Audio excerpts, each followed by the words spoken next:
क्या आपको पता है कि इंडियन आर्मी ऐसे सैल्यूट क्यों करती है? इंडियन नेवी हाथ को नीचे करके सैल्यूट क्यों करती है? और तीसरी तरफ इंडियन एयरफोर्स ऐसे सैल्यूट क्यों करती है? तीनों की स्टाइल अलग अलग क्यों है?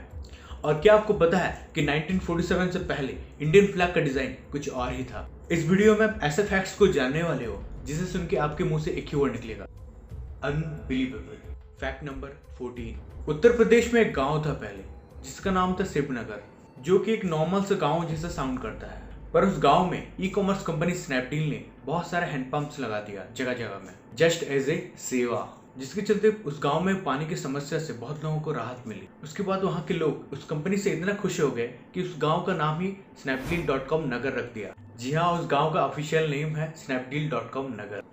What a fact man. Fact number 13। जितने लोग इंडियन रेलवेज में डेली ट्रैवल करते हैं वो पूरे ऑस्ट्रेलिया के पॉपुलेशन से भी ज्यादा है। एक दिन में रेल में ट्रैवल लगभग 2 करोड़ 50 लाख लोग डेली इंडिया में ट्रेन में सफर करते हैं, अगर टोटल नंबर कैलकुलेट करें तो। और ऑस्ट्रेलिया का पॉपुलेशन 2 करोड़ 46 लाख है। व्हाट? Fact number 12। बहुत सारे बड़े बड़े ब्रांड्स हैं, लेकिन क्या आपको पता है कि दुनिया का सबसे ओल्डेस्ट ब्रांड, सबसे ओल्डेस्ट कंपनी इंडिया का ही है, च्यवनप्राश। च्यवनप्राश इस दुनिया का सबसे ओल्डेस्ट ब्रांड है जो आज भी एक्टिव है।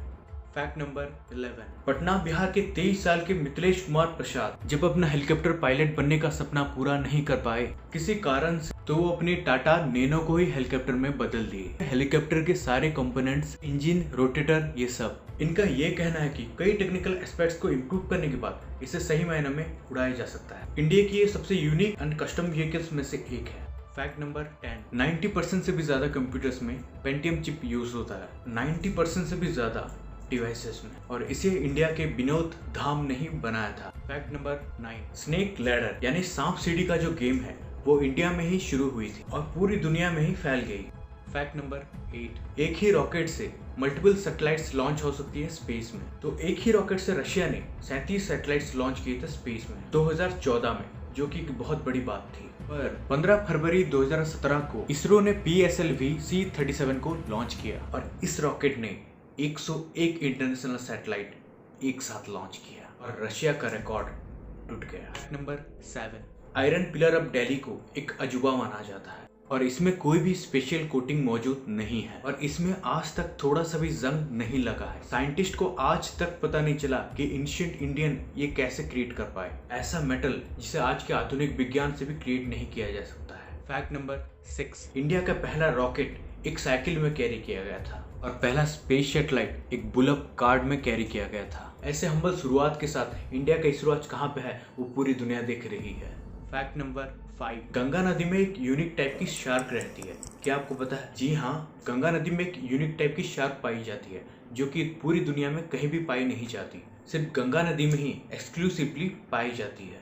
Fact number 4। इस पूरी दुनिया के सबसे पहला यूनिवर्सिटी इंडिया में ही बना था, Nalanda university. Fact number 3। Gmail के बाद सबसे पॉपुलर ईमेल सर्विस हॉटमेल को इंडिया के सबीर भाटिया ने बनाया था। Fact number 2। आपने ये नोटिस किया होगा कि इंडिया के आर्मी, नेवी और एयरफोर्स तीनों अलग अलग टाइप से सैल्यूट करते हैं। इंडिया के आर्मी नॉर्मल तरीके से सैल्यूट करती है, नेवी हाथ को नीचे करके सैल्यूट करती है और इंडियन एयरफोर्स 45 डिग्री के एंगल पे सैल्यूट करती है। इंडियन आर्मी के ये सैल्यूट देख के हम ये बोल सकते हैं कि ये नॉर्मल सैल्यूट है। इंडियन नेवी जो ये हाथ नीचे करके सैल्यूट करती है इसलिए कि वो अपने पालों को छुपा पाए, क्योंकि शिप में काम करते करते बहुतों के हाथों में ऑयल एंड ग्रीस लग जाता है और इसी को हाइड करने के लिए ये सैल्यूट स्टाइल रखा गया है। और जो इंडियन एयरफोर्स करती है उनकी स्टाइल कुछ ऐसी होती है, आसमान की तरफ पॉइंट करके सैल्यूट करती है और इससे वो आसमान को रेस्पेक्ट देते हैं, क्योंकि वो अपने जिंदगी की ज्यादातर समय आसमान में ही देश की रक्षा करते हुए बिता देते हैं। Fact number 1। इंडिया का फ्लैग ये है,